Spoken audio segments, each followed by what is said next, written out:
د خوشحال بابا په شعر باندې دغه ظالمانو ته جواب وایو چې افغان ملت دا نشي ماتولی، افغان ملت یو بل نه نشي شو کولی. د تجارت لارې اقامه بندي کړي دي زمونږه.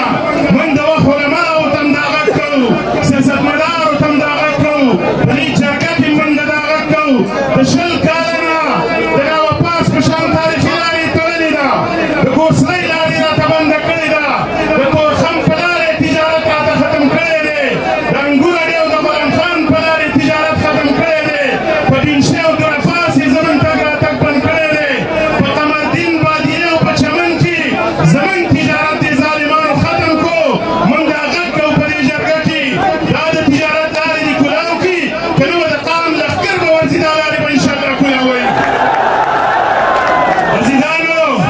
عزیزانو خوشحال بابا وایي، خوشحال بابا وایي درس پښتون له قندهاره تر اټکه سره یو د نن په کار پټه وشکه په یوه ژبه ویل سره پښتو کړو ولې هېڅ نه شو له یو غل خبردار او پښتانه که بل څه فکر کړي ناپوه دي بې له تورې خلاصې نشته په بل کار.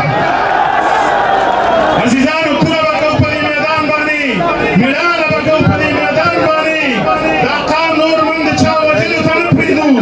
موږ غوښتنه کوو په دې جرګه کې انشاءالله د ټول پښتون قام هیلې او امیدونه دي دې جرګې ته. دا لوز نه اخلو، دا لوز به راسه کوئ چې دا د قام اخري جرګه نه ده. د جرګې نه یېره ده، یېره ده دې خلکو. جرګې به ورته جاري ساتو انشاءالله. په خیبر به یې ورته کوو، په باجوړ به یې ورته کوو، په وزیرستان به ورته جرګې کوو، په جوب او قلعه سیف الله به ورته جرګې کوو، او انشاءالله په کابل او قندهار به هم درته جرګې کوو. دا واورئ، قام به رابېدارېږي انشاءالله. ملګرو تاسو دا واورئ. عزیزانو په دې خبره باندې ځان پوه کړئ چې تاسو پښتون قام ډېر زورور خلک پیدا کړي وئ، خو په دې وخت کې ګورئ موږ ماته محکومیت ښکاري. د پاکستان آئین تش په نامه باندې پاتې دی.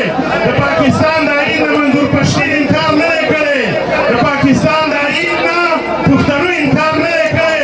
دغه ظالمانو د آئین نه انکار کړی، دغه مجرمان دي د دې ریاست، دغه مجرمان دي ونیولی شي. د دغه آئین لاندې عزیزانو زه خبره رالنډومه. موږ دا یو خبره کوو، دې قام ته دې څوک د باغي نظر نه کوي، دې قام ته دې څوک د کافر نظر نه کوي. وایي ما ته کشر ور ویل د کیم خیمه کې لالا زه نه یم پښتون، پښتون کافر دی، او چې پښتون پې د اسلام کلمه زده کړه هماغه ورکړه فتوا پښتون کافر دی. زموږ ستاسو نیکونو پښتنو یاد ساتئ، زموږ ستاسو نیکونو احمدشاه بابا، میرویس هوتکو د وخت اتلانو دغه تورلنګو ته کلمه ویلې وه. موږ ته دا کلمه نه شي ویلی. موږ دا مسلمانان کړي دي، خو موږ ګورې په دې خپله خاوره کې د جبر ښکاري. بیدارۍ به پکاري عزیزانو، یووالی به پکاري انشاءالله. دا جرګه تاسو را ډاډه اوسئ. دا خبرې به نه کوو چې جرګه کامیاب ده او که نه ده. د دې جرګې کېدل، منعقد کېدل، راغونډېدل، دا د دې نه کله چې دا جرګه کامیاب ده. په اخره کې عزیزانو زه د احمدشاه سایل صاحب په ریښې خپله خبره